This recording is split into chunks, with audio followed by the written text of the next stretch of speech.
ঘরে লেখা আছে কিয়াম করা যাবে কি না। ইবলিস নামাজ তো 90 কোটি বছর ইবাদত তো করেছিল, কিন্তু আদমের সামনে ঝুঁকিনি। কিছু মুসলমান নামাজ তো খুব পড়বে, কপালে ট্রেক্টরের টায়ারের ঘাটটা ফেলে দিবে, কিন্তু নবীর জন্য দাঁড়াতে বলেন তো আর দাঁড়াবে না। তো ইবলিস বাপ ঝুঁকিনি, বেটা দাঁড়ায় না। যেটা ইবলিসের রেজাল্ট সেটা এদেরও রেজাল্ট। কিন্তু আমার নবী সাল্লাল্লাহু আলাইহি ওয়াসাল্লাম কি শিক্ষা দিয়েছেন?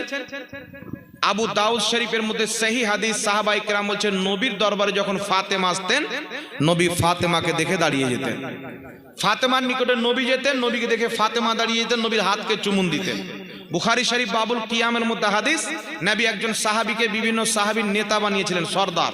উনি যখন আসলেন তো নবী সব সাহাবীকে বলছেন কুমু ইলা সাইয়্যিদিকুম, তোমরা তোমার সরদারের জন্য কিয়াম করো, দাঁড়িয়ে যাও সম্মানে।